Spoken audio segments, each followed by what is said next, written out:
primeiro tempo. Então o Veiga como grande nome do Palmeiras na temporada, esperado pelo grande jogador que é, mas de certa forma ressaltando cada vez mais a importância que ele tem para esse time. Pedro Ivo Almeida, para te dar uma boa noite, a gente começar aqui efetivamente o nosso debate, vou pegar o gancho do André, assim, do quanto vale um campeonato estadual, se não por ele próprio, talvez valha por motivos diferentes para esses dois times específicos, né, Palmeiras e Santos. O Santos em remontagem tem a primeira derrota, mas se entende, acho que quem torce ao Santos vendo que há uma evolução na temporada, e do lado do Palmeiras talvez uma montagem pensando em Supercopa, uma mudança pensando em Supercopa, ou não chega a tanto? É mais um teste para se olhar uma temporada como um todo? Tudo bem, Dani? Beijo para você, André Breler, o professor fã de esporte com a gente. Eu, particularmente, ainda fico um pouco mais cético, assim, um pouco com o pé um pouco mais no freio para falar de evolução do Santos. O Santos jogou contra o Botafogo, Ribeirão Preto, o Santos jogou contra a Ponte, e hoje o Santos jogou contra um time que você pode tentar medir alguma coisa do que é desempenho, ainda que seja só o terceiro jogo na temporada. E no primeiro tempo o Santos não jogou. O Santos optou por não jogar. Ele entra com uma formação muito para tentar brecar um corredor central do Palmeiras, onde em alguns momentos esse time do Palmeiras é perigoso em outros jogos, empurra o jogo do Palmeiras para lateral e não consegue segurar esse jogo do Palmeiras pelas laterais. O Palmeiras poderia ter feito gols no primeiro tempo, já poderia ter feito gols. E quando faz o gol no início do segundo tempo, ele obriga o Santos a jogar. E aí se vê muito pouco do Santos, porque quando sai daquela zona ali, o Santos parece que só queria se defender, evitar uma derrota fora de casa. Ainda nesse processo todo que o Celso falou, eu acho que a gente tem que levar em conta, é muita peça nova, é uma outra dinâmica, é o Santos começando uma temporada que nunca começou na sua história, que é uma temporada de Série B. Nada mais importa do que subir, não é o resultado de hoje. O que interessa para o Santos em primeiro lugar esse ano é subir. Claro. Se possível, subir bem.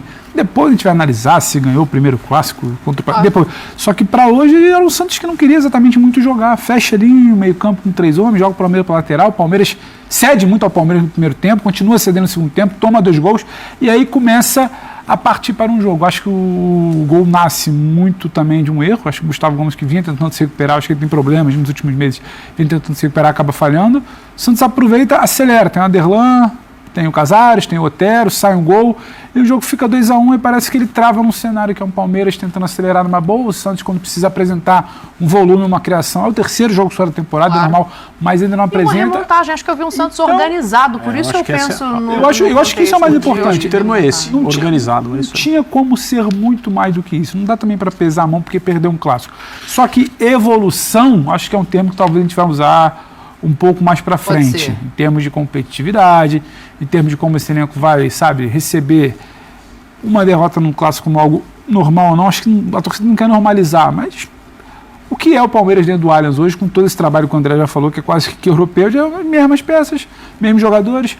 E sobre o lado do Palmeiras, eu acho que o Abel ainda está tentando encaixar, entender onde é que funciona, as lacunas que ele tem, mas tem uma Supercopa domingo que vem. E é melhor ganhar um clássico uma semana antes do que você se ver num tropeço contra um time que acabou de ser rebaixado para a Série B, apesar da sua grandeza. Valeu por isso, valeu por uma situação também, o Flaco podendo... Meio de campo e ataque, por exemplo, que no ano passado ele não podia. Ele pode, não é bem o feitio dele, mas se ele quiser montar um meio de campo essencialmente marcador, ele tem essa possibilidade hoje, sem correr o risco que a maioria das outras equipes tem, que é isso, desembocar numa dificuldade da bola sair da defesa, chegar com qualidade. Hoje ele tem um problema porque um dos jogadores contratados se machucou. A questão do Endrick ele vai administrar de uma maneira que a gente ainda vai ver. Por exemplo, ele pode fazer do Endrick nesse último período de permanência, né, do Endrick aqui um titular absoluto, aquele cara que vai estar jogando a maior parte do tempo nas ocasiões que são mais relevantes, ou ele pode continuar tratando o Endrick como um jogador em desenvolvimento, independentemente de ser, entre aspas, um período de despedida dele, quando ele estiver disponível, né? Mantendo a maneira como ele olhou para o Endrick, tirou quando o Endrick começou a ter um pouco mais de irregularidade, entendeu que se tratava, claro, de um jogador especial, diferente dos outros, mas ainda com todas as questões que se abatem sobre jovens que são muito talentosos, e voltou a chamar o Endrick para ser um jogador decisivo na parte final do Campeonato Brasileiro do ano passado, o que se mostrou uma bela cartada. Alguém vai sempre dizer, mas na Libertadores ele demorou. Pode ser, que ele tenha pode ser. Pode ser que ele tenha demorado na Libertadores, né? Mas nenhum treinador só acerta, nenhum treinador só erra. O Abel, do ponto de vista da maneira como ele toca o Palmeiras, acerta muito mais do que erra. Então não vou me surpreender se ele colocar esse time de hoje para jogar com o São Paulo, ou se ele fizer alguma coisa que hoje o elenco do Palmeiras, embora ele ainda não esteja satisfeito, eu acho que nunca estará.